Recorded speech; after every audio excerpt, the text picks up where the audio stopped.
All right, a very good evening to you and a very warm welcome to TV47 Weekend Edition. Thank you so much for joining us tonight. We have so much more lined up for you, including a conversation later on in the broadcast that is on To The Point section on HIV. Are we seeing a spike in the cases, or should we celebrate a reduction rather? And do you agree with the experts that the rising cases, there is a correlation between wababas and the youth? That will be coming later on in the broadcast, so be sure to send in your feedback. But before that, let's take a look at the stories making headlines tonight.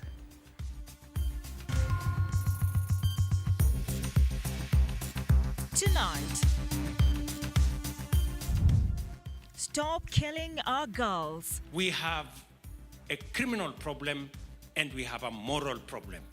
We need to address both of them. President Ruto yet again calls for end to femicide as human rights groups demonstrate.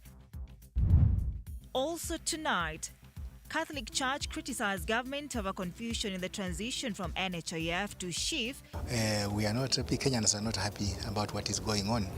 As emotional Rangwe MP questioned the transition. Frequent change of policy from NHIF to SHIF to SHA inaumiza wa mama.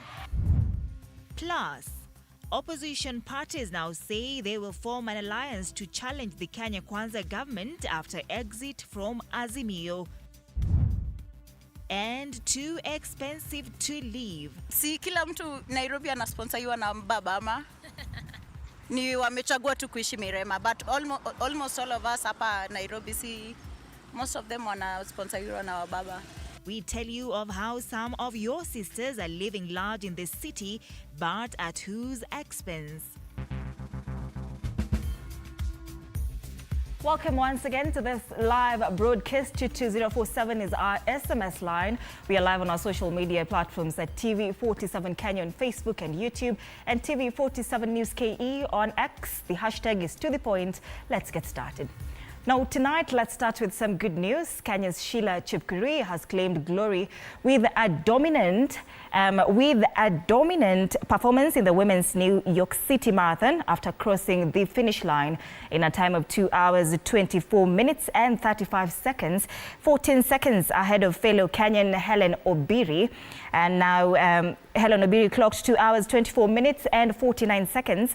Veteran Kenyan runner Vivian Cheruiyot completed the Kenyan sweep after crossing the line in third place with a time of 2 hours, 25 minutes and 21 seconds. Meanwhile, in the men's marathon, Abdi Nagei of Netherlands has emerged victorious after clocking 2 hours, 7 minutes and 39 seconds, while Kenya's Evans Chebet came second, clocking 2 hours, 7 minutes and 45 seconds. His fellow countrymate Albert Korir completed the podium in the third place with a time of 2 hours and 8 minutes.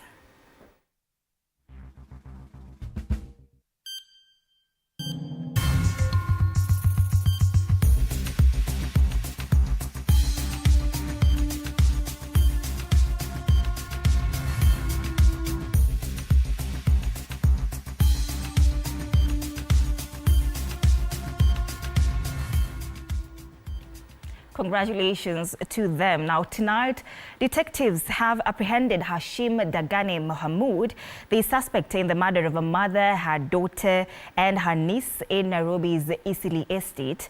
Now this as President William Ruto revealed plans for the formation of a special unit within the National Police Service to deal with gender-based violence cases amid a surge in reports of femicide incidents. President Ruto further cautioned that cases of femicide will be curbed if parents take a front row in offering guidance to their children, as Moiga William reports. Tonight, at the custody of the Directorate of Criminal Investigations is Hashim Dagane Mohammed, a man believed to be behind the brutal murder of family members, a mother, daughter, and 12-year-old niece. Arrested on Sunday, the suspect is said to have been hiding in Eastleigh all along, according to an officer familiar with the investigations into the killing of Nusaiba Abdi, Amina Abdirashid, and Dahabo Daoud. With detectives burning the midnight oil to unravel the puzzle behind the brutal murders, President William Ruto has affirmed that his administration will deploy all necessary resources in curbing gender-based violence. How can it be that our girls, the women of Kenya, that expect us to love them, that now they are dying in the hands of men? Tuache kusema ati suluhisho ni kuambia wasichana wakutane na mtu wa aina hii ama hii. Do not blame the victim. There is no justification of killing a female or anybody in our country. However, the head of state had a clarion call to the society. As parents, as Kenyans, we must also deal with a moral issue. Let us not just finger point as to who should do what. We should also begin by saying, what will I do as a citizen? Elsewhere, in Mathare, the Coalition for Grassroots Human Rights Defenders Kenya held a peaceful protest calling on the national government to declare femicide a national disaster. You can't be telling us that as a government we need to be careful and not talk to strangers. Who are strangers? Yes. Most of these cases of femicide, it's being perpetrated by intimate partner violence. We raise concern that security apparatus are not taking this matter with the seriousness it deserves. This is evident by the casual manner in which femicide is being addressed and the open contradictions between two arms of security mandated to handle the matters. Recently, in a statement, Deputy Inspector General of Police Eliud Lagat acknowledged a disturbing increase in murder and manslaughter cases over the past 2 years. Figures released by the National Police Service indicate that at least 97 femicide cases were reported in the last 3 months, the police describing the rising of femicide cases in the country as alarming. Mwege William, TV47. Now, the Ministry of Health has confirmed the closure of a plastic surgery clinic that is Body by Design, owned by Omnicare Medical Limited. Public Health PS Mary Muthoni says the facility is under investigations and that the facility has been under fire following the death of Lucy Wambui, who allegedly underwent a surgery procedure at the facility. Public Health PS Mary Muthoni ordered the closure of Omnicare Medical Limited following malpractice findings in plastic surgery case. The popular plastic surgery clinic, Body by Design, owned by Omnicare Medical Limited, was under fire over allegations of malpractice in a plastic surgery case. And it was also discovered that the facility was operating under substandard medical conditions and failing to meet critical patient safety regulations, thereby compromising the health of the well-being of any patient who is going into that facility. And as such, KMPDC has ordered for immediate closure, which we support. The PS warning other hospitals which do not meet set medical regulations risk closure. We are also ordering an extensive investigation which is currently underway, even in other facilities that have similar issues. Lucy Wambui is said to have undergone a procedure here, with sources private to the matter alleging that the procedure was conducted by a fake doctor. Regarding to this case of Miss Lucy, we have ordered for extensive investigation to further get to know the deeper of the issues, whether the human resources for health were adequate, and whether the facility also has the right equipment to perform such kind of an operation.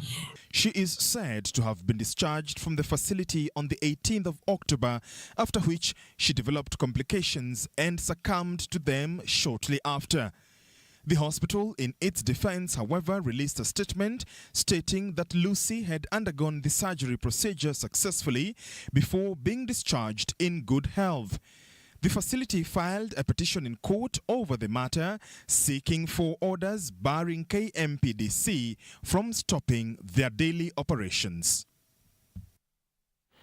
Now, DCI detectives have established the identity of the suspect in the murder of Wells Fargo Human Resource Manager Willis Ayeko. DCI officers say they identified the home of George Oduoro, who has been involved in numerous cases of robbery with violence in the Nyanza regions. His body is at the Jaramogi Oginga Odinga Teaching and Referral Hospital. Detectives handling the homicide have established the true identity and routes, uncovering the man wanted in numerous violent robberies in the region. The discovery of Oduoro's home, which is at Fry area in Nyamasaria in Kisumu County, followed identification of his body preserved at JOOTRH mortuary by his father, who further clarified that his son's real name was Robert Wakolo Okoth and his alias name George Oduoro Okoth and Kim, based on who asked, were only used to cover his criminal trail and escape police dragnets. A national ID retrieved from police exhibit store for wanted criminals earlier seized during a security operation, and a report obtained from the National Registration Bureau confirmed the father's claim. Armed with the discovery, the DCI Crime Research and Intelligence Bureau detectives who had been profiling an identified robbery suspect linked the 34-year-old to a series of violent attacks, including the January 27, 2024 fatal shooting of Grace Awino Odero, who was an M-Pesa attendant at Kibuye Market near Hekima School in Lolwe. In the incident, one suspect was arrested and an AK-47 rifle earlier robbed from a Ugandan police officer recovered. Also recovered was a Toyota Axio registration number KDL 301P used by suspects in the robbery. Robert Wakolo, however, managed to get away. In yet another incident on that May 2024, detectives working on intelligence leads had raided Robert's home in Nyamasaria, recovering another AK-47 rifle, a magazine and 36 live rounds of ammunition. Although Robert slipped away again, his 17-year-old younger brother and suspected accomplice was arrested and charged. Robert Okolo was also wanted by Kondele police for robbery with violence and possessing a magazine and ammunitions. This follows the pursuit and subsequent gunning down of murder suspect initially identified as George Oduoro Okoth, and from whom 2 firearms were recovered and belonging to the late Willis Ayeko. President William Ruto has assured that he is a man on a mission to transform the country by providing jobs for the youth, while affirming that his respect for the church will remain and its societal role. Now, while speaking at a church here in Nairobi, the head of state assured Kenyans that the controversial Social Health Authority SHA and the universal health coverage will work, urging those in doubt to be patient. President William Ruto's Sunday service was a platform for him to clear the recent political wave against his former deputy's impeachment process, using the podium to ask all elected leaders to put politics behind them and focus on working for the Kenyan people. Hiyo maneno ingine yote tumemalizana nayo. Sasa tuungane. Na nawashukuru viongozi wamesema hapa. Mheshimiwa Raila Odinga alikubaliana na mimi tuunganishe taifa letu la Kenya. During the church service, emotional Rangwe MP Lilian Gogo displayed total displeasure on the Social Health Authority SHA under the universal health coverage, saying it was punitive to women. Asking you, HE, change of policy, frequent change of policy, from NHIF to SHIF to SHA inaumiza wa mama.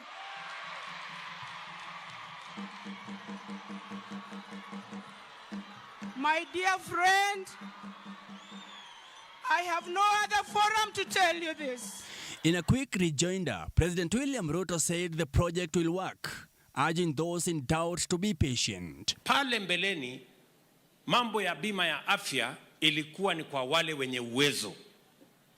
Kwa sasa, kupitia mfumo huu mpya, mambo ya bima ya afya itafikia kila Mkenya.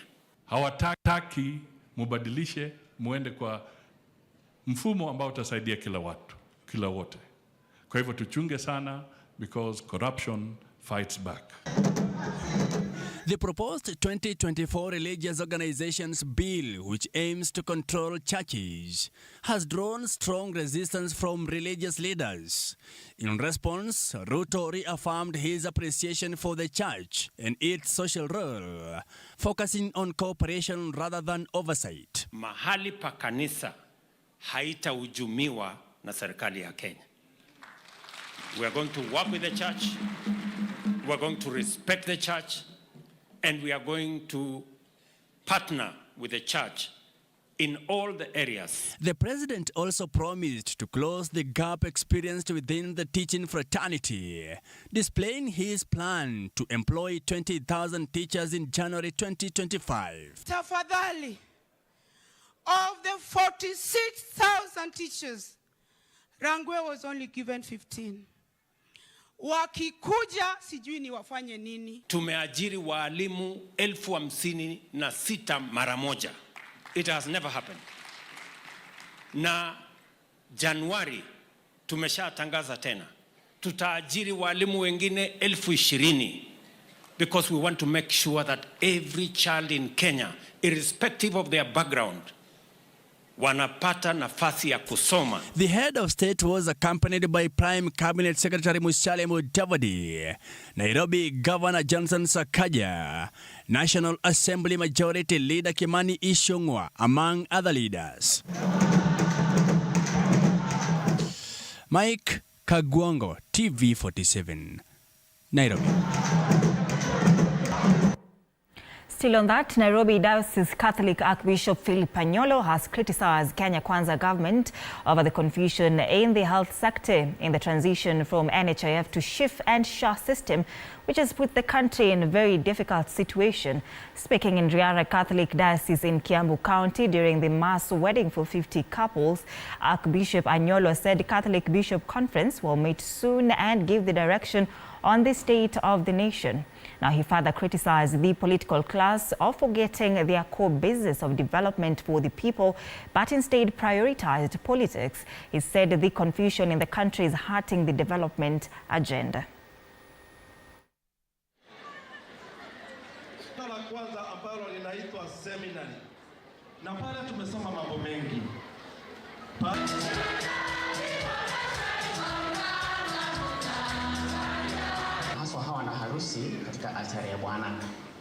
And we need sobriety in the country, and we want politics also to take the rightful mood, so that the executive arm is doing its proper work in relationship with the judiciary and even legislative, because it seems there's a lot of confusion there, and that one can breach the constitution of our country.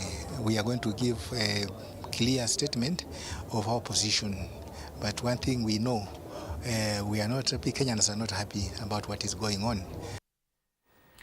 Opposition leaders now say they will form an alliance that will put the broad-based government in check. The leaders are now accusing the government of failing to fulfill its promises to Kenyans. Listen.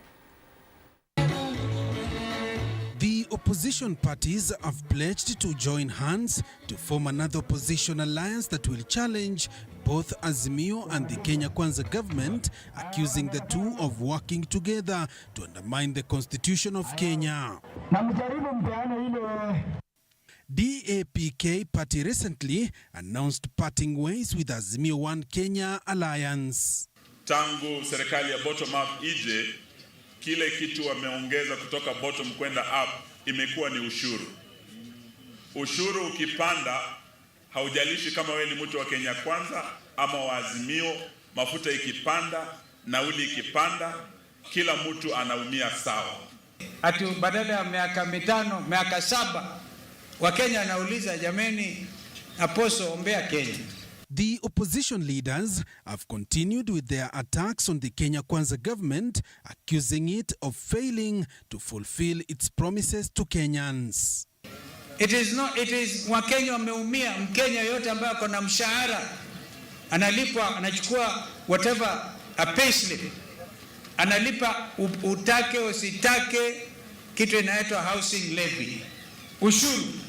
Mabadiliko yanakuja eti ya kubadilisha terms term limit ya rais, term limit ya mbunge, tuwasema tafadhali some changes ambazo hazisaidii mwananchi wa kawaida aliye hapa Sok Valley leo. Sio lazima umpitishe hata kama ni mambo ya chama. Wiper Party leader Kalonzo Musyoka asking Kenyans to support him together with other opposition leaders in fighting Kenya Kwanza government that they claim has refused to hear the voice of the voters. The leader said that the new alliance they will form the next government. The leaders spoke in Kapenguria, West Pokot County. Joash Onsare, TV47. Thank you, Josh, for that report. Now, Trans Nzoia Governor George Natembeya has urged the Luhya community to reconsider its political direction, suggesting that continued allegiance to National Assembly Speaker Moses Wetangula and Prime Cabinet Secretary Musalia Mudavadi may no longer serve the community's best interests. Now, speaking in Kitale, Natembeya highlighted the country's shift towards a new generation of leadership, calling on the community to support leaders who are committed to development and generally prioritize their needs. Natembeya also indicated that it's likely that President William Ruto will back his deputy president as his successor.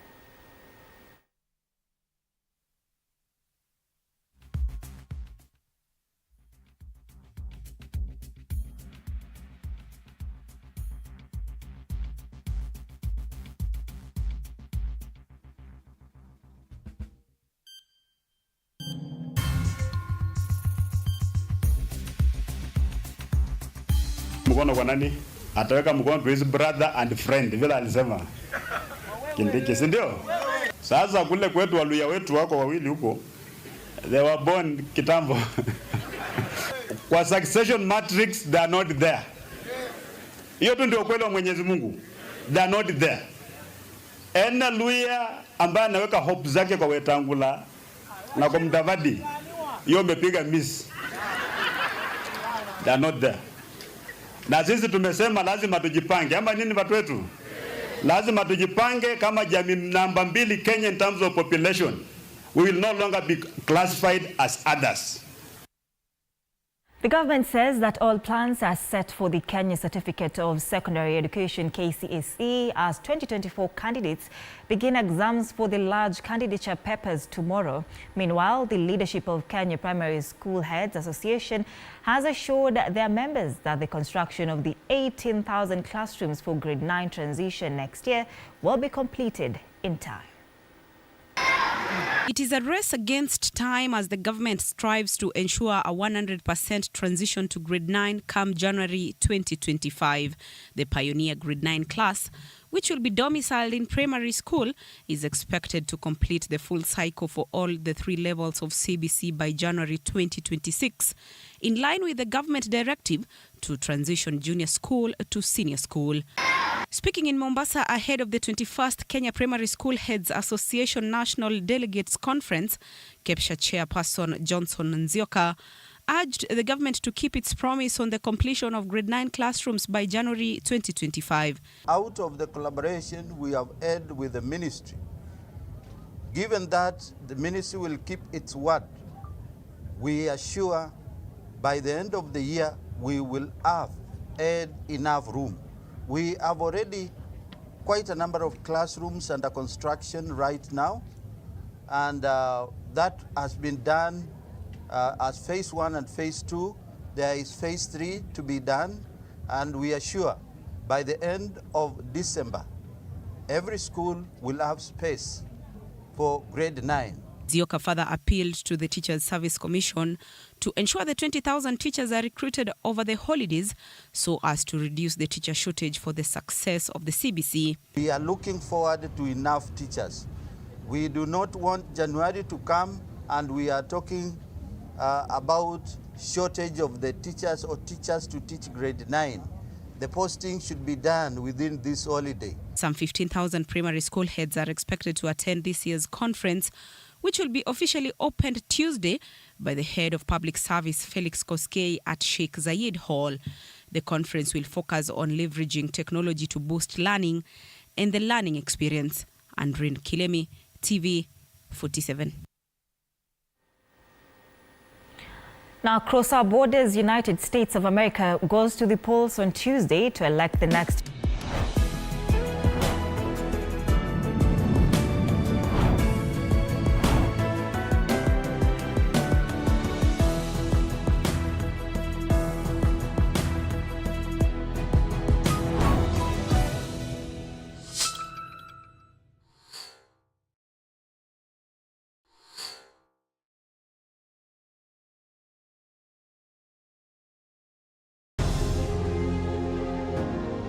Vile unavyojua watoto wengi sana hawana namna.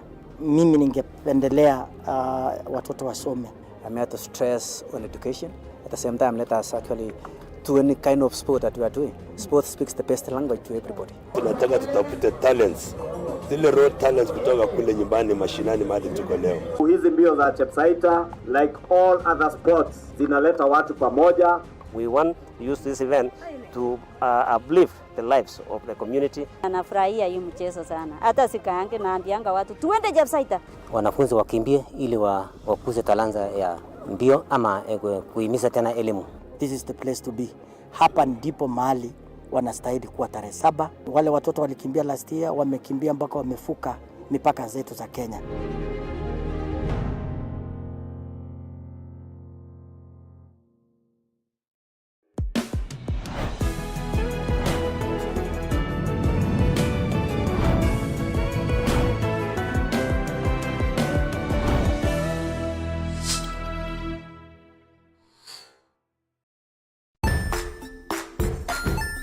Hey there friends, welcome to Kids on the Block, where fun and imagination come alive. We dive into magical world filled with exciting adventures and awesome friends. What position were you in? I was number 2. What position were you? Number 1. He decided to cross the bridge by his house and look for food on the other side. We're going to do half cup of chocolate chips. And the other one, we're going to do half cup of the blueberries. So, grab your imagination hats and get ready to explore with us. Join us every Saturday at 9 a.m. for new friends, amazing stories, and tons of laughter.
Vile unavyojua watoto wengi sana hawana namna. Mimi ningependelea watoto wasome. I'm here to stress on education. At the same time, let us actually do any kind of sport that we are doing. Sport speaks the best language to everybody. Tunataka tutafute talents. Zile raw talents kutoka kule nyumbani mashinani mahali tuko leo. Hizi mbio za Chepsaita, like all other sports, zinaleta watu pamoja. We want use this event to uplift the lives of the community. Anafurahia hii mchezo sana. Hata sikaange naambianga watu tuende Jabsaita. Wanafunzi wakimbie ili wakuze talanta ya mbio ama kuhimiza tena elimu. This is the place to be. Hapa ndipo mahali wanastahili kuwa tarehe 7. Wale watoto walikimbia last year wamekimbia mpaka wamefuka mipaka zetu za Kenya.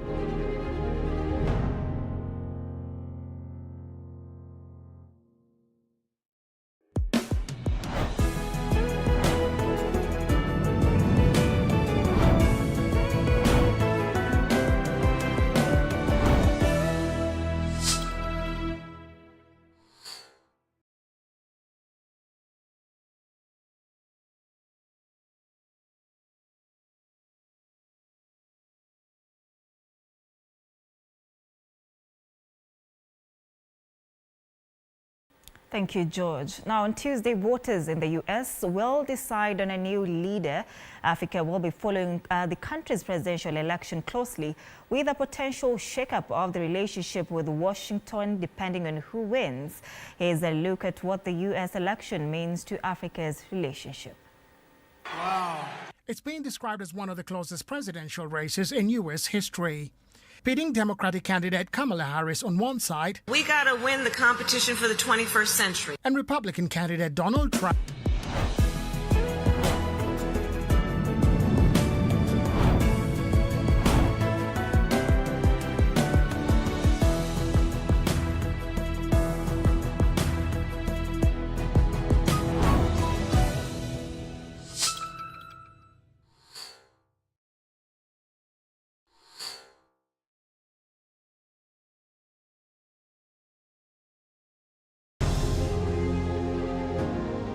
Vile unavyojua watoto wengi sana hawana namna.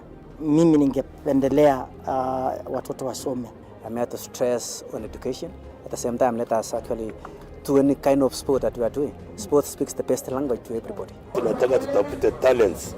Zile raw talents kutoka kule nyumbani mashinani mahali tuko leo. Hizi mbio za Chepsaita, like all other sports, zinaleta watu pamoja. We want to use this event to uplift the lives of the community. Anafurahia hii mchezo sana. Hata sikaange naambianga watu tuende Jabsaita. Wanafunzi wakimbie ili wakuze talanta ya mbio ama kuhimiza tena elimu. This is the place to be. Hapa ndipo mahali wanastahili kuwa tarehe 7. Wale watoto walikimbia last year wamekimbia mpaka wamefuka mipaka zetu za Kenya.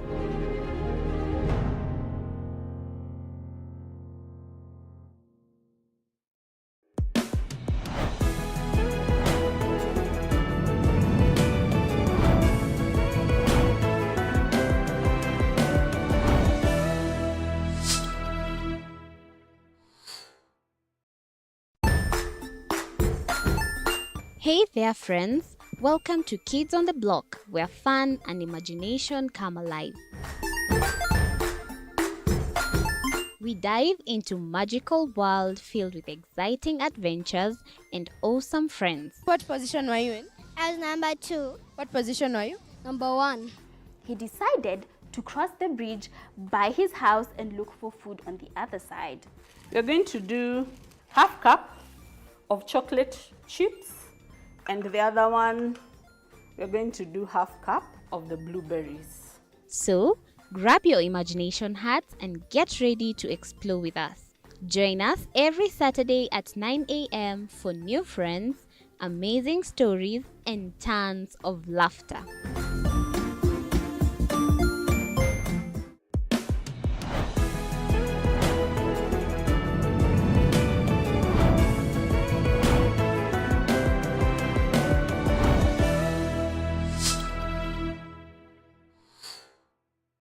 Join us as we explore the journeys of those who defy the odds and break barriers. We dive deep into the stories of triumph.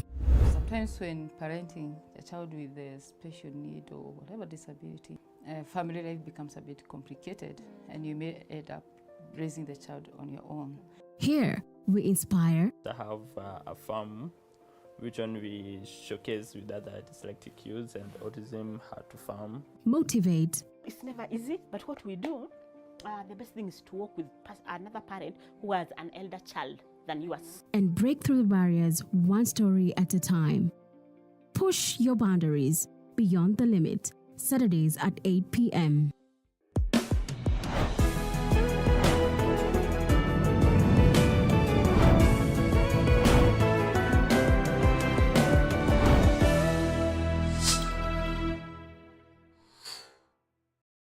The Grind, where business meets brilliance. It's not just about the ideas. I was working as a shampoo boy. I used to wash clients' hair on the sink. It's about making them happen. From big wins. In primary school, when we would be asked what people want to be, I was categorical that I want to be a nurse. To hard lessons. The consoles change, the gaming equipment keep changing. We cover it all. Tune in to The Grind, where every episode is packed with insights. The person who is serving customers, always be a customer-centric. Strategies. When you pay attention to detail, you get luxury items. And stories to fuel your ambition. Don't just dream it, grind it. Mondays at 7:30 p.m.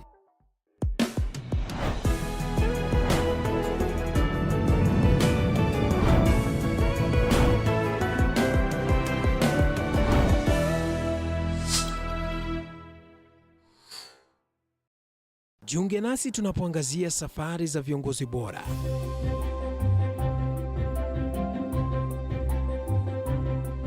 Kutoka kwa ushindi mkubwa hadi masomo magumu. Wakati wetu kwamba wasichana si wa kusoma, ni wa kuolewa, ng'ombe ipatikane, wazazi wakuwe watajiri. Tunashughulikia yote. I wish I were a better investor. My parents taught me how to look for things for myself. Tazama Mfahamu Kiongozi, ambapo kila kipindi kimejaa maarifa, mikakati na hadithi za kukuza azma yako. For me to succeed, I have to fight. Kila Alhamisi saa 1:30.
All right, welcome back to the broadcast. You're watching TV47 Weekend Edition. Thank you for staying with us. Let's continue with our coverage. Now, financial pressures have been linked to the growing trend of young women seeking financial support from older partners, famously known as wababas. Experts, however, warn that these relationships heighten HIV risk, particularly as HIV education has been reported to decline and prevention tools becoming less accessible for youth in the country, as I filed in this report. In the city's arguably posh area of Mirema, home to many university students and young Nairobians, a new trend is sparking debate. Young women appearing to live beyond their means, supported by sponsors or offering financial assistance. Once a hidden phenomenon, these relationships are now openly discussed on social media and in casual conversation. Si kila mtu Nairobi anasponsoriwa na baba ama ni wamechagua tu kuishi Mirema, but almost all of us hapa Nairobi, si most of them wanasponsoriwa na wababa. Chances ziko ni wababa. Sana sana mademu wanaishi hapa ni wababa. The biggest reason as to why we as females get for baba is because one, we need to like we are very broke at this age. We are so broke and we need like something just to to boost us. Like we need something to sustain us. Living here means breaking the bank, according to one resident who spoke to TV47, underscoring the financial strain young people face. However, experts warn that these relationships, while often fulfilling financial needs, are putting young women at risk, as older partners are often less likely to use protection, increasing vulnerability to HIV. Because of the facilities around here, as you can see, there is some good roads, there's power. You can see even the buildings how they are constructed. Hayuko na mimi peke yangu. Akona mimi na akona wewe. Kosi ya pesa yake inamruhusu. So AIDS ni lazima itaongezeka. Data from 2024 shows that while Kenya has made significant progress towards HIV treatment, the youth, especially women, continue to bear a heavy burden. Young people between 15 and 34 years make up 75% of new adult HIV infections, with women disproportionately affected. But as you go up 50 to about 64, it is skewing towards the male side. So what story do we want to tell there? The story is there is a correlation between the older men and the young women in college. Across the country, concern is growing over the decline of HIV education in schools. Parents who once feared HIV for their children now worry only about teenage pregnancies, contributing to a broader cultural shift away from HIV awareness. Wazazi wengi saizi wanaogopa mtoto kupata mimba, lakini hawajui ya kwamba kuna kitu hatari kuliko mimba. Maana wengi saizi hata unapata mtoto ako shule lakini ako na implant kwa mkono. Yes, HIV is a disaster in itself, but you see there's so many risks. But when it comes to pregnancy, you know, people fear having that time. You know, when you're a mother, you must be there to dedicate more time to your kid.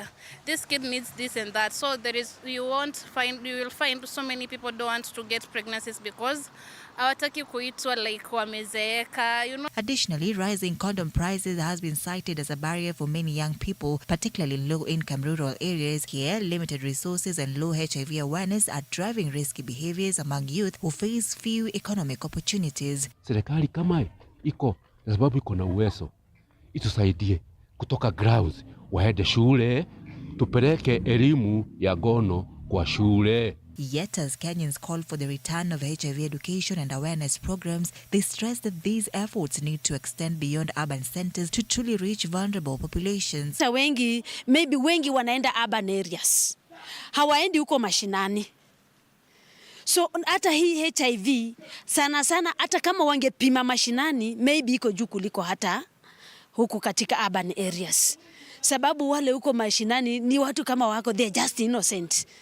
Hawajui, wengi hata wamesahau hizo vitu, wengine hata hawajui kama HIV na exist, wengine wanaambiwa iligawanishwa kwa korokoro, iliisha kitambo. Hakuna kitu kama hicho. This renewed focus on prevention reflects the country's understanding that economic pressures, lack of education and access to prevention tools all contribute to the country's HIV burden. Reducing infections will possibly require confronting the social and financial realities that shape young people's choices, ensuring that education and resources reach all corners of the country, from the city neighborhoods to the rural grassroots. All right, that report right there will be forming the basis of our conversation tonight. Of course, our guest is already in studio with us. That is Doreen Mora.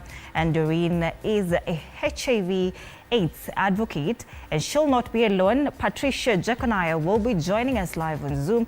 Patricia is a project director Mosaic at the LVCT Health.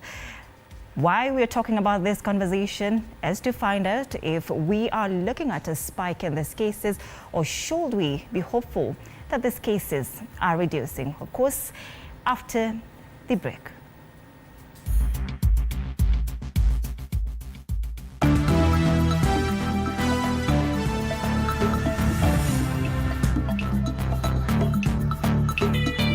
Sports News.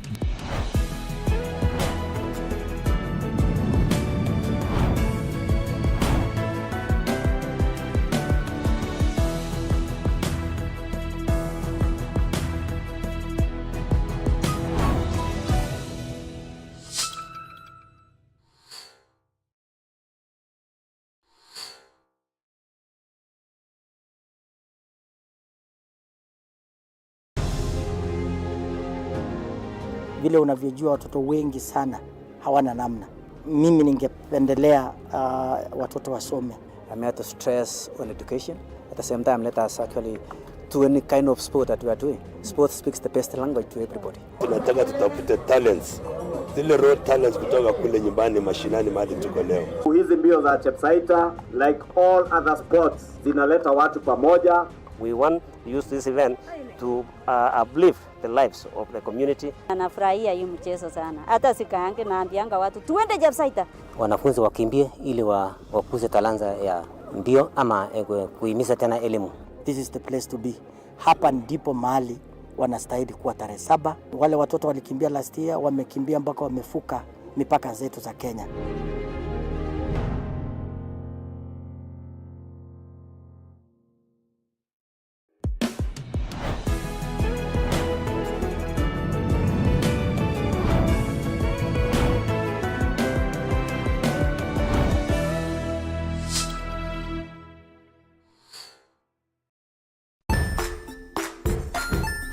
Hey there friends, welcome to Kids on the Block, where fun and imagination come alive. We dive into magical world filled with exciting adventures and awesome friends. What position were you in? I was number 2. What position were you? Number 1.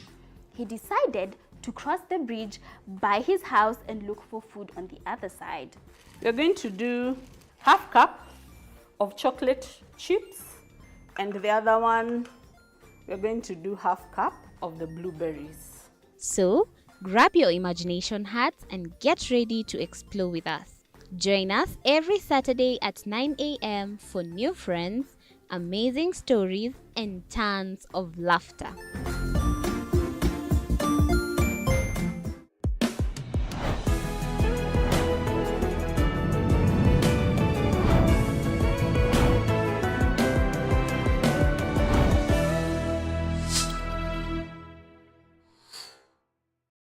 Join us as we explore the journeys of those who defy the odds and break barriers.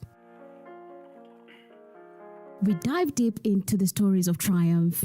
Sometimes when parenting a child with a special need or whatever disability, family life becomes a bit complicated and you may end up raising the child on your own. Here, we inspire. I have a farm which one we showcase with other dyslexic youths and autism, how to farm. Motivate. It's never easy, but what we do, the best thing is to work with another parent who has an elder child than yours. And break through the barriers one story at a time. Push your boundaries beyond the limit. Saturdays at 8 p.m.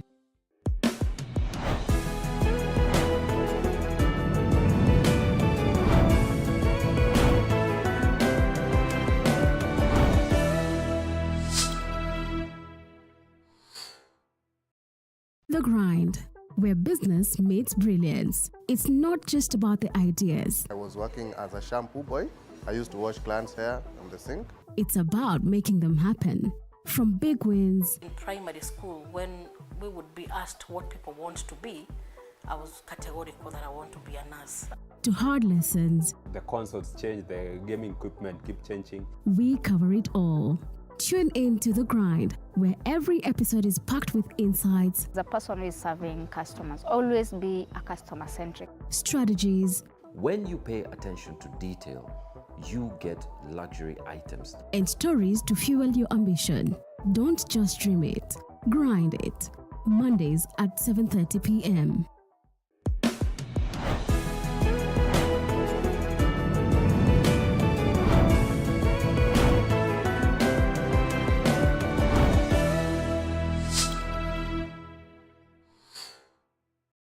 Jiunge nasi tunapoangazia safari za viongozi bora.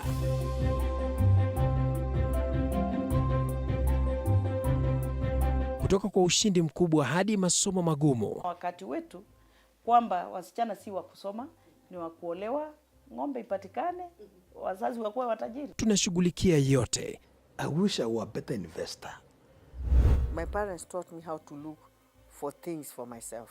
Tazama Mfahamu Kiongozi, ambapo kila kipindi kimejaa maarifa, mikakati na hadithi za kukuza azma yako. For me to succeed, I have to fight. kila Alhamisi saa 1:30.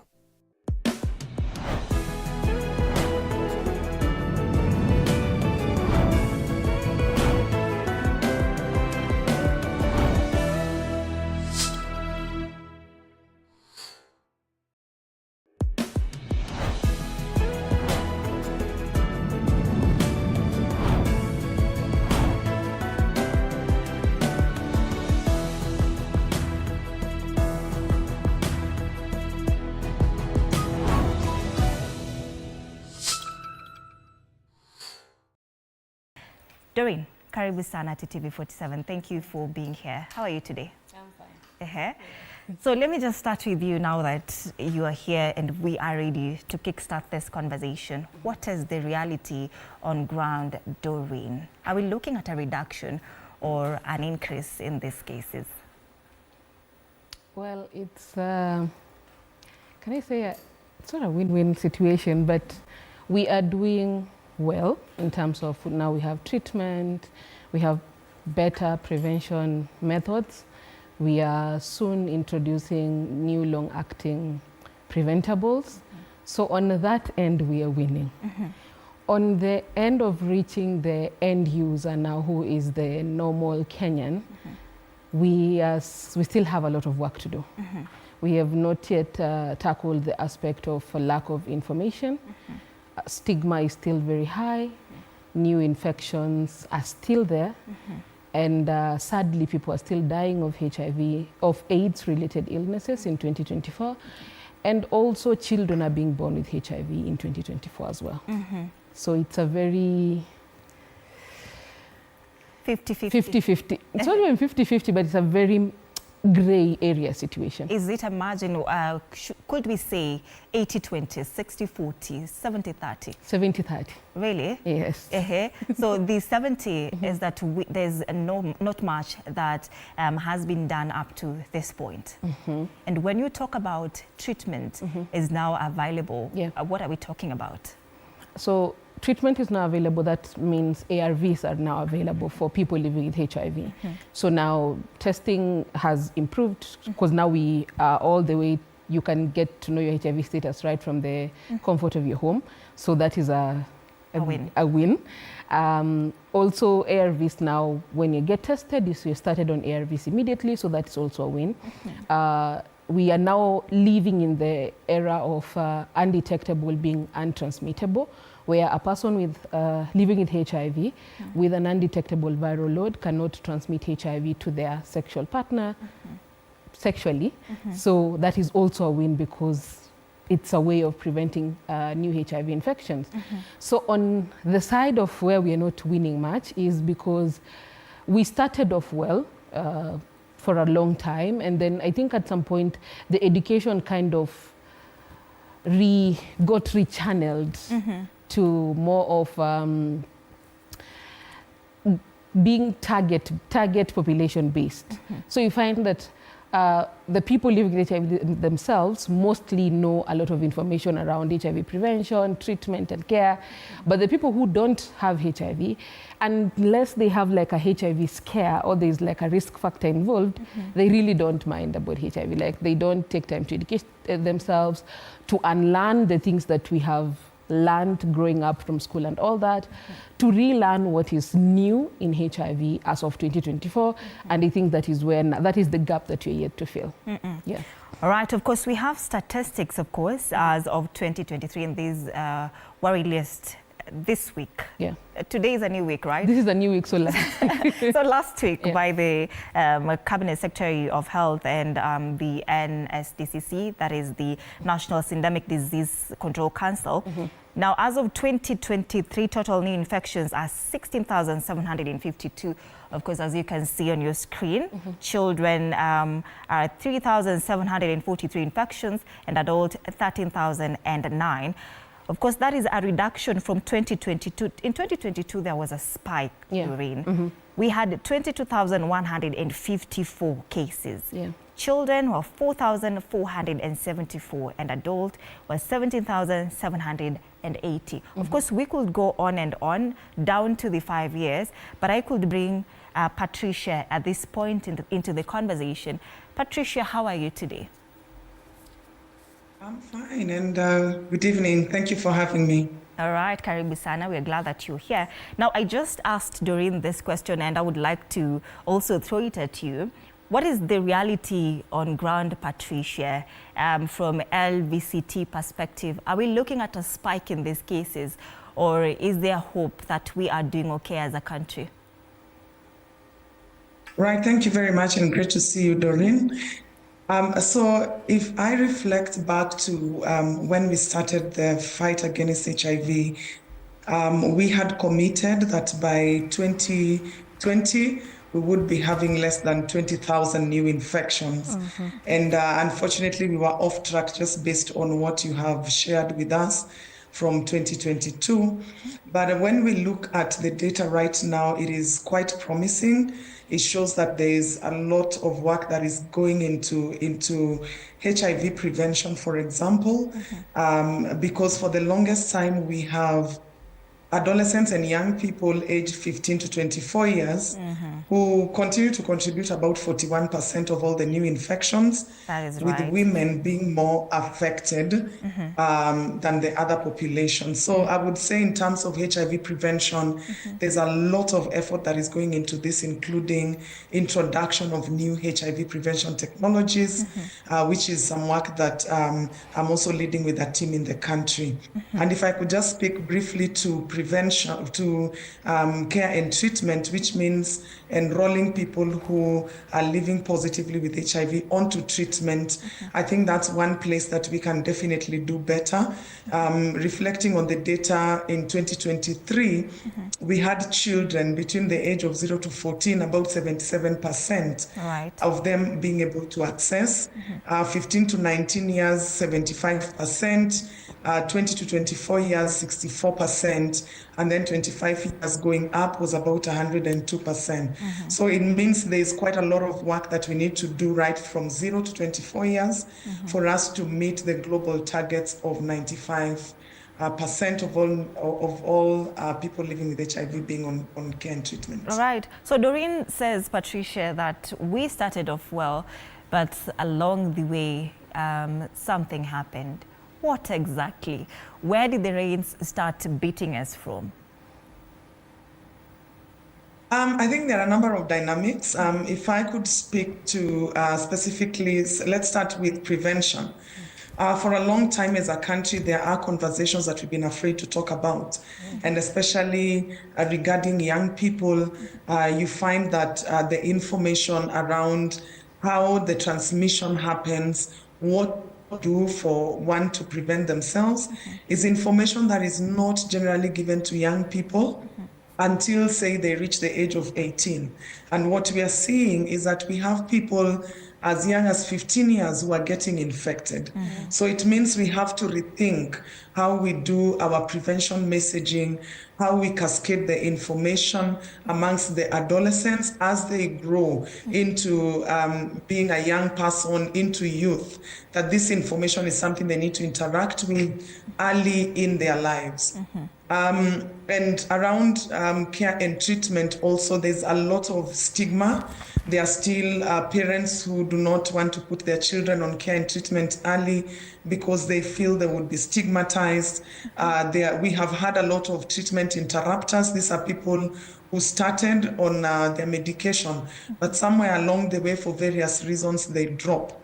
So part of the efforts now is to ensure that, we are going back and we're getting everyone who dropped to come back into care and treatment so that we can close the tap when it comes to infections, and ensuring that adolescents and young people have the right information to make the right decision when the time comes, so that they can prevent HIV, and we say as a country that we have actually closed the tap.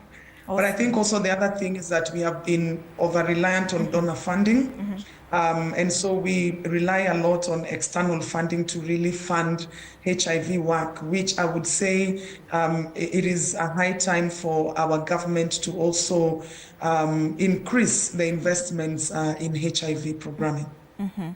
I'll be coming to get more on that comment about we are getting help from the external sources. But I want us to take a look at some statistics from a release by the CS, and that is HIV infections are down by 83%. That is in a decade. New HIV infections, 101,560,000 in 2013, reduced to 16,752 in 2023. That's quite a good work. Yeah. Now, people on antiretroviral therapy, that is ART, doubled to 1,336,681 by 2023. AIDS-related deaths, 65% reduction from 58,446 in 2013 to 20,480 in 2023. Now, HIV, when we look at the viral suppression, 97% of people on ART have achieved viral suppression by 2023. Now, when we say viral suppression, Doreen, what do we mean? When we say viral suppression, we also mean these people are undetectable. So the ARVs are working for this, the most simplest definition. Right. So the ARVs are working. Why? Once people start taking medication, the viral load goes down. So the level of virus in the body goes down. As long as it's suppressed, this is a person we know now who is taking the medication well, they're living a healthy, normal life, they cannot transmit HIV to their negative partner, and for women it also boosts the reduction of giving birth to a HIV negative baby as considered to a person who is totally not on any care and treatment. So that is a win. So when we maintain a stable viral load for people living with HIV, that is a win. Yeah. All right. Now, you know, I was having a conversation with a friend last week concerning this, the undetectable part of context of this HIV. And this friend was asking, how is it possible for a partner, one to have HIV and this other one to be free of it?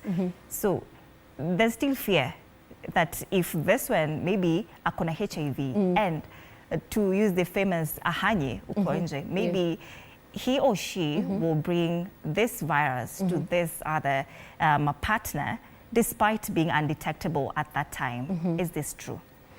So the positive one is the one that is kind of opening the risk, or the negative one? Well, both. Let's just go with both. Okay. So in a perfect scenario, in a perfect setup now, two people, a discordant couple. One has HIV, the other one does not have HIV. So that is what we call a discordant relationship. This one on the HIV positive one is on treatment. They have an undetectable viral load. That means they can't pass it on to the negative one. That is what we call treatment as prevention. So they're using their own setup to prevent. So this is assuming that they are faithful to each other. So nobody is putting the other at risk because this one is on treatment, this one is faithful to this other one. So the risk comes when, for example, now this one who does not have HIV decides to risk and maybe have another extramarital affair with a person who maybe they don't know their HIV status. And remember, they're not using any form of prevention out there because at the back of their minds, they know that they can't get HIV from this positive one at home, but they're like, yeah, I'm good. So because of that lack of putting prevention methods at work, they might end up getting HIV from another partner because this partner at home who is taking the treatment is not going to give them HIV.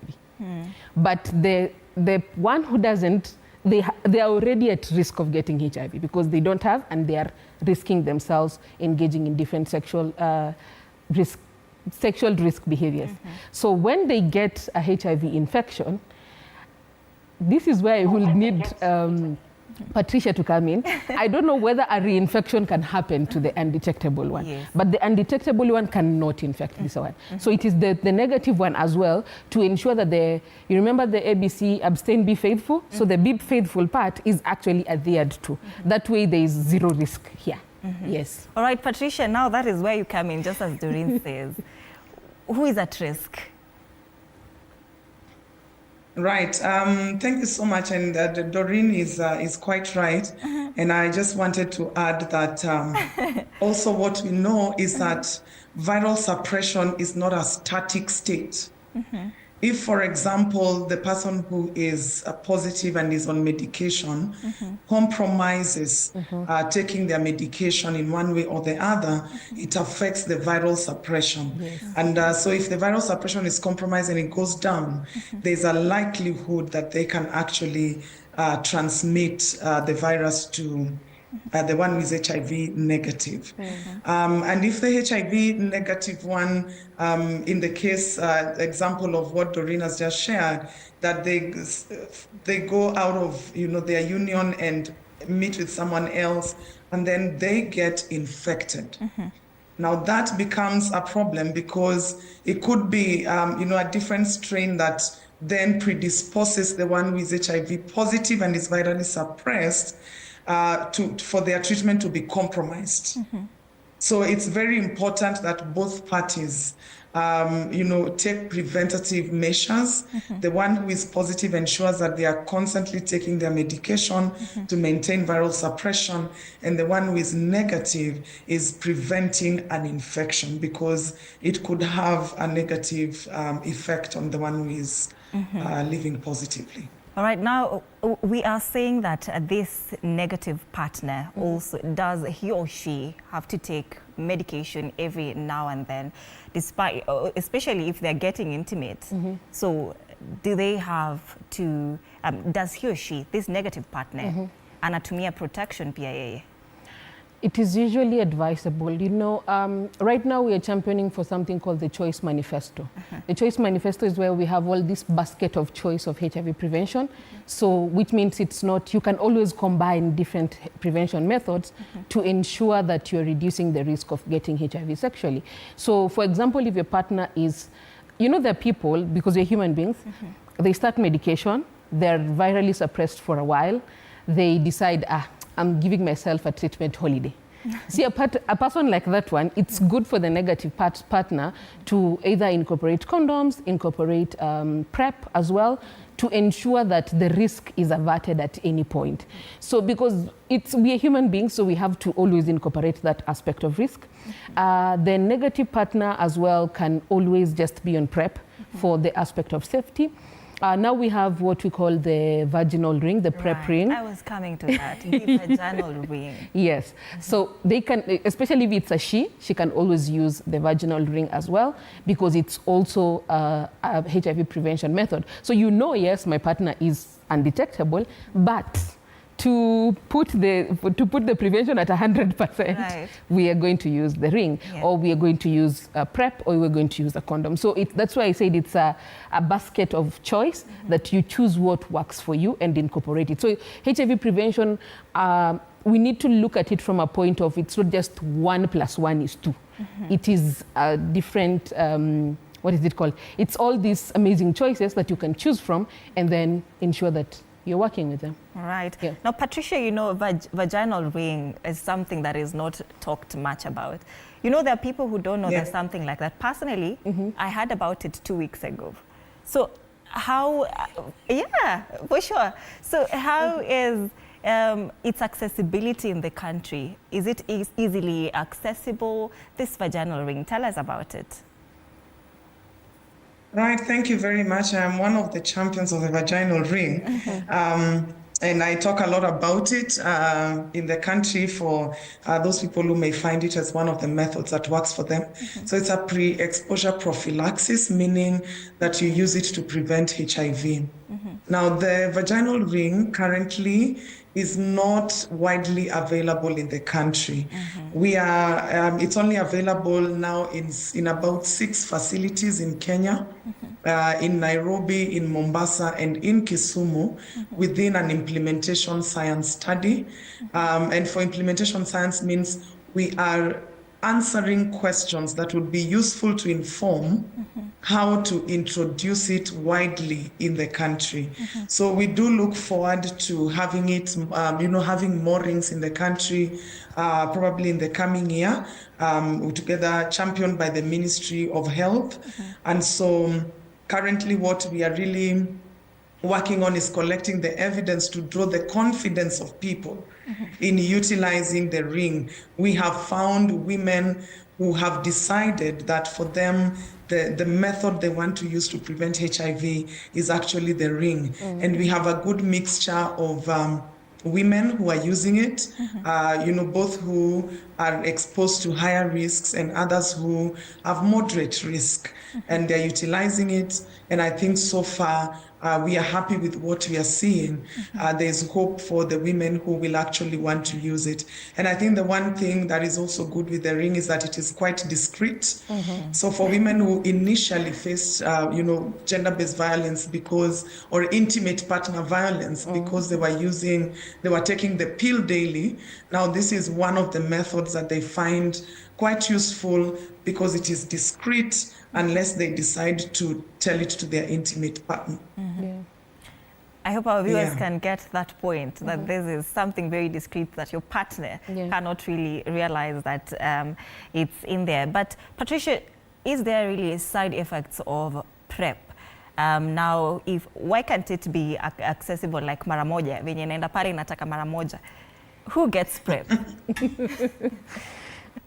Okay, who gets PrEP? Okay, so now I think this is quite interesting because now we have moved to talking about PrEP as a category of products. And I will just quickly speak to what that means. Initially, what we had in the country was oral PrEP, which is a pill that one would take daily as long as they are at risk of getting infected with HIV. Now, there were a lot of, feedback in terms of how it is packaged, the side effects. Some could not tolerate, the nausea they would feel, and even keeping the drug somewhere where it is safe and discreet.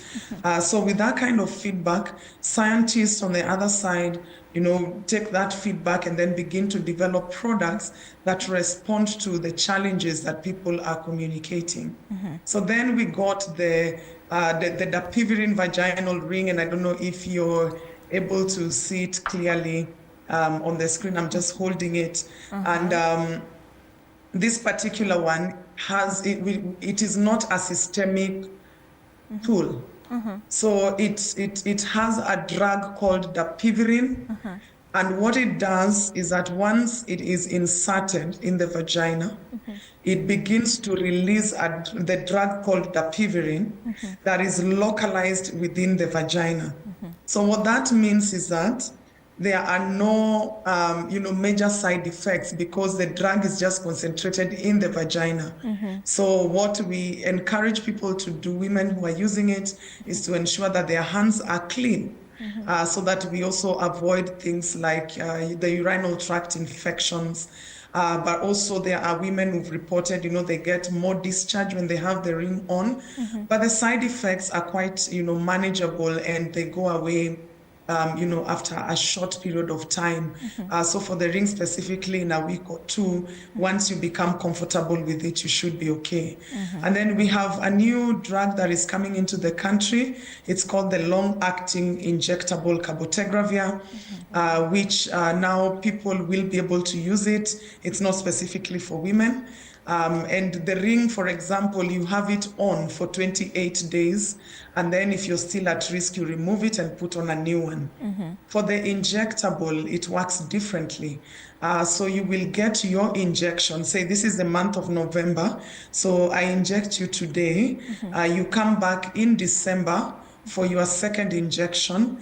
And then from there, every 2 months. So I see you in February, I see you in April, and you take it, you use it as long as you are at risk. And I think that for us is the message that we really want people to get. You don't use these products for life. And what we have learned with human behavior is that risks of individuals keep shifting from time to time. So when somebody realizes that they're at risk, what we are saying is now the basket of choice is more. All right. Yes, and they can choose. Thank you so much, Patricia. We'll be getting back to you in a few, but of course, we are learning, and I hope our viewers would agree that today we are in class. like the vaginal ring. I'm also seeing it for the very first time. But we're taking a very short break at this point. Of course, this conversation is very interesting and we're coming back with it, so don't go too far.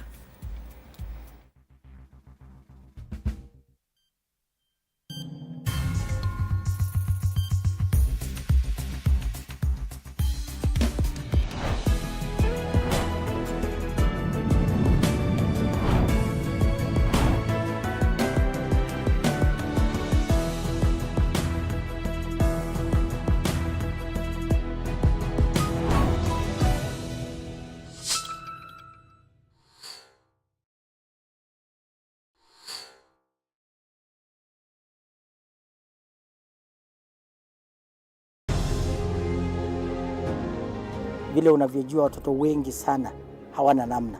Mimi ningependelea watoto wasome. I'm here to stress on education.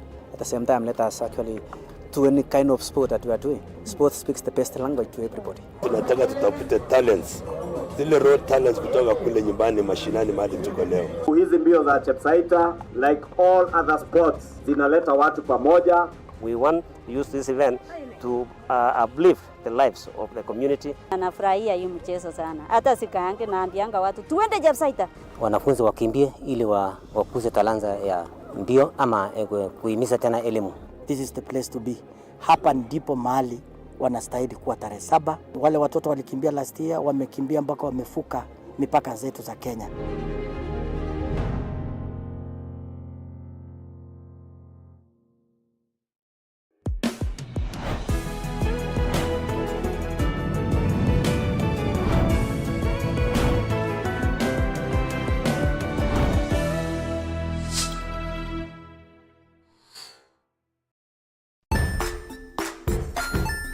Hey there, friends. Welcome to Kids on the Block, where fun and imagination come alive. We dive into magical world filled with exciting adventures and awesome friends. What position were you in? I was number 2. What position were you? Number 1. He decided to cross the bridge by his house and look for food on the other side. We're going to do half cup of chocolate chips, and the other one, we're going to do half cup of the blueberries. So, grab your imagination hats and get ready to explore with us. Join us every Saturday at 9 a.m. for new friends, amazing stories, and tons of laughter.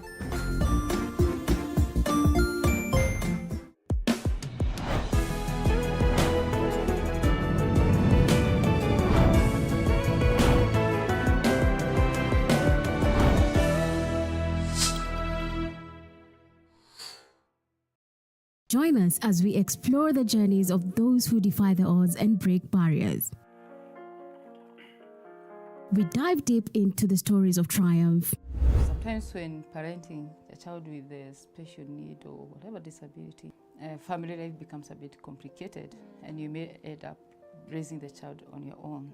Here, we inspire. I have a farm which one we showcase with other dyslexic youths and autism how to farm. Motivate. It's never easy, but what we do, the best thing is to work with another parent who has an elder child than yours. And break through the barriers one story at a time. Push your boundaries beyond the limit. Saturdays at 8 p.m.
All right, welcome back to the broadcast. Thank you for staying with us. You are watching To The Point, and the conversation tonight is about HIV.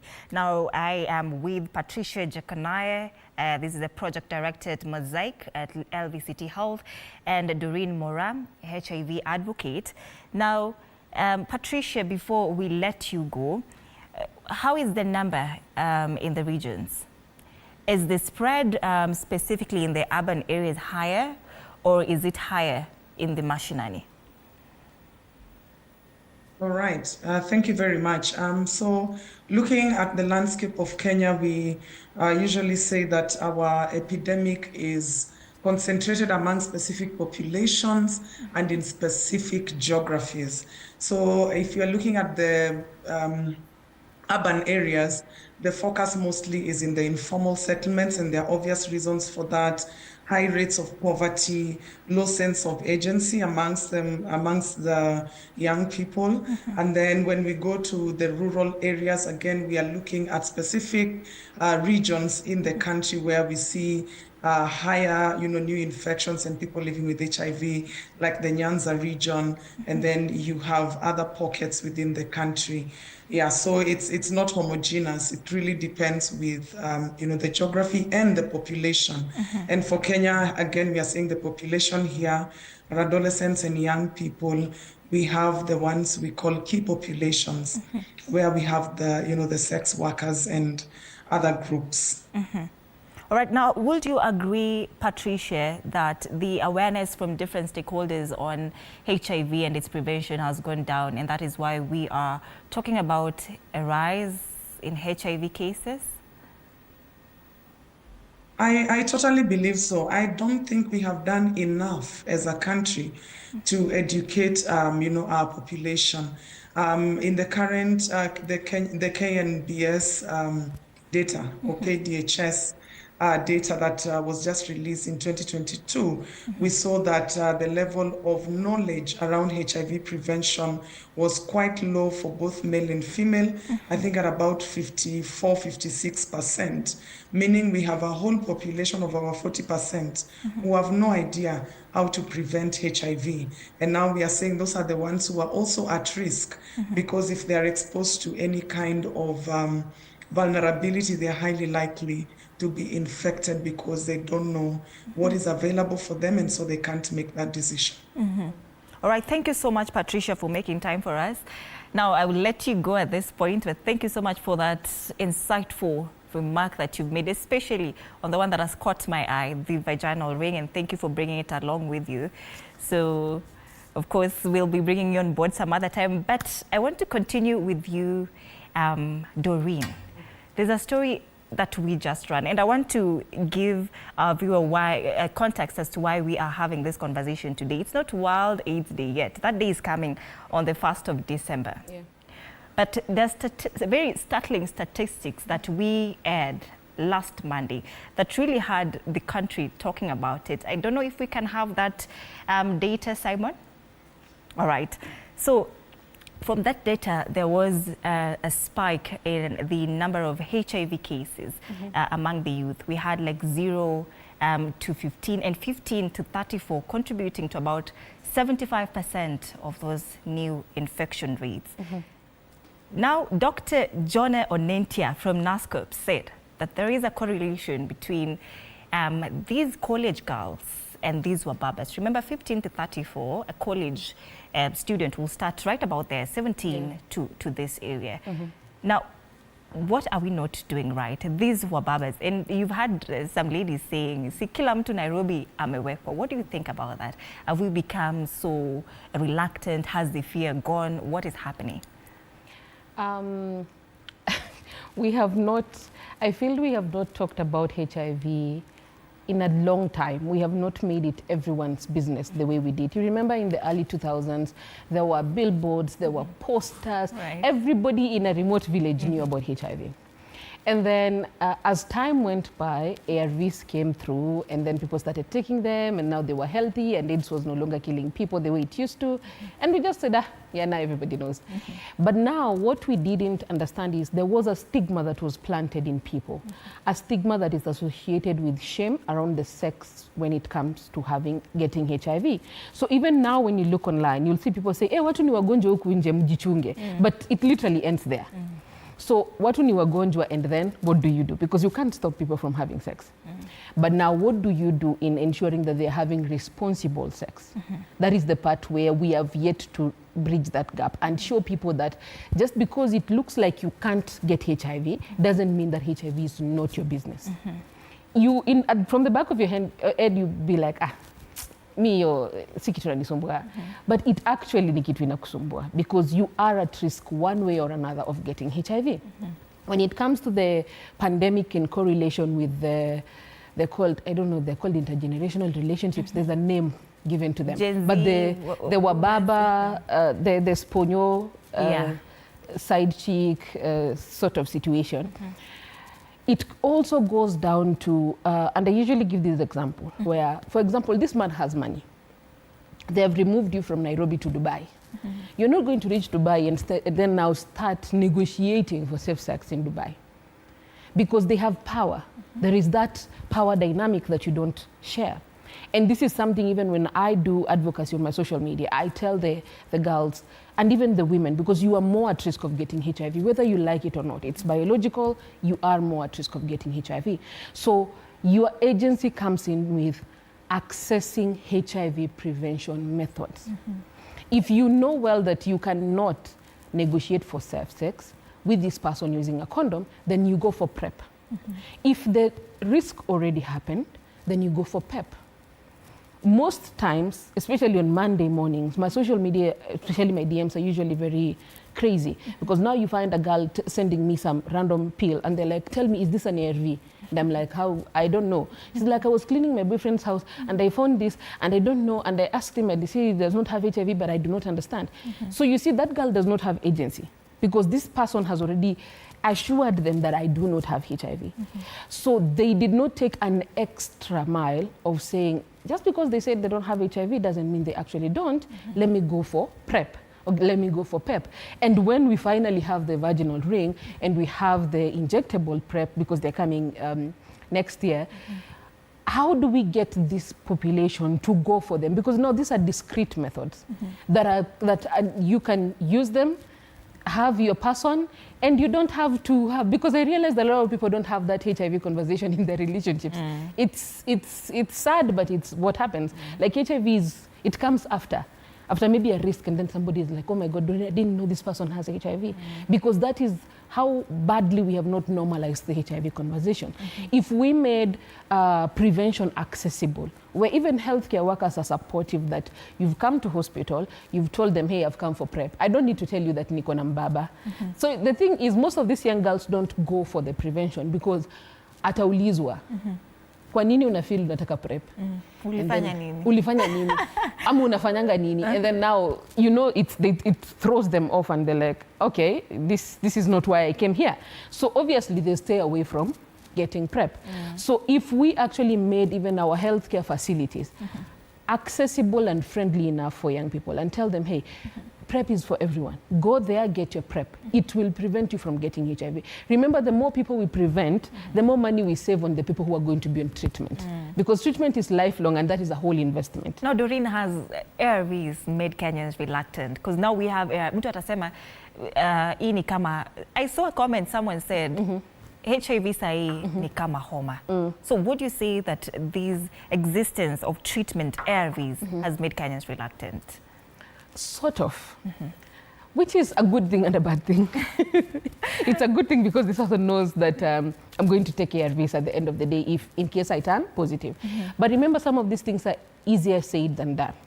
We have seen the reason why we still have AIDS-related deaths in an era where we have ARVs is because there's stigma and there's denial. And these people, when now the rubber meets the road, then they're like, but it has made them, that reluctance of, kuna dawa. which is not a bad thing. But we also need now to ensure that there's a lot of education around prevention to show them that, hey, it is better to prevent, because at the end of the day, HIV does not have a cure yet. So yes, we have ARVs, and in case you turn positive, you can access ARVs. But before that, this is what you can do to ensure that you are reducing HIV-related risks in your life. But you're talking so much about stigma. But in this day and age, when I scroll on TikTok, social media, I see that, even I saw a comment here from the story I did, that these young girls are only scared of pregnancy, but not HIV. Yeah. Now, we see that these girls right now are very much free to talk about being HIV positive, HIV matters. So where does this stigma stem from? The stigma is still there. It has reduced. It's not the way we used to have it back then, where people wouldn't greet you or people wouldn't share utensils and stuff. Now the stigma has gone to a point where we have both the society and the self. So as I told you, it is easier said than done. It's easier for me to tell you, nitakunywa dawa. When you finally test, because some people are still reluctant, ask them, when was the last time you tested for HIV? They'll tell you, mimi siwezi test, sijisikii mgonjwa anywhere, ama nikiendelea kwenda VCT, kenye natafuta huko nitapata. So there is that part where some people have already accepted the HIV status, and that is actually a very good thing. That as you're living with HIV, you've accepted yourself, you're on treatment, and you're even using your story to normalize the HIV conversation. But there are people who have not reached there yet. There are people who start treatment and stop it along the way. There are people who know their status and have never even started medication. There are people who are yet to even face a HIV test in their lives. A lot of people say, yes, and it's a lot of talk among the adults and girls and young women, that having a baby is easier than, having HIV is easier than having a baby. But also remember, these are the same people. I don't know whether you saw the trend on TikTok on chorea, where we're now trying to normalize teenage pregnancy. Right. So you see, they're trying to normalize HIV, but when finally that test comes and it's 2 lines, it's not the same. They forget that they once said, I would rather have HIV than have a baby. So that is why we need to ensure that we make HIV everyone's business. We really need to. All right. Now, Doreen, time is not on our side. There's so much that I would want us to talk about, including the decline in HIV education. And there's a comment from that story that said condom prices have also gone up. Yeah. And then there's also a comment that says you as HIV advocates are only focusing on these urban areas, and you're leaving behind these people in the rural areas who are very, very innocent. So in your parting shot, as we wind up in 1 minute, just wrap it up. So there is a lot of work that needs to be done. We have 5 years before we reach 2030, which is when we are supposed to end AIDS as a public health threat. And it's a big goal. It is a very big goal. So we have left some voices behind. I am hoping, because now, for example, this World AIDS Day, we're focusing on the men and boys. So I am hoping we are going to bring in all the voices, including from the villages, including the counties that we've now seen their HIV infection, new HIV infections rising up. So I am hoping in the next 5 years, in this race towards 2030, we are actually going to leave no voice behind, and also increase the education on HIV and make it everyone's business. Because HIV has changed, it's time we also help people to unlearn and relearn what has changed. Yeah. All right, that is Doreen Mora, an HIV advocate. And remember, we also had Patricia Jekonaya, Project Director, Mosaic at LVCT Health. Thank you so much for making time I've enjoyed this conversation. I've learned a lot. I hope our viewer would also say that they have learned something. Of course, I've seen a comment coming in that they would have loved to come in with a notebook for this particular conversation. But that brings us to the end of this conversation. Thank you so much for being here, for keeping it TV47 up until this point. Don't touch that dial. Of course, as we leave the studio, so much is still going on right here at TV47. My name is Anne Odida, and our sign language interpreter tonight is Calvin Makori. Have a very good night and see you next time, inshallah.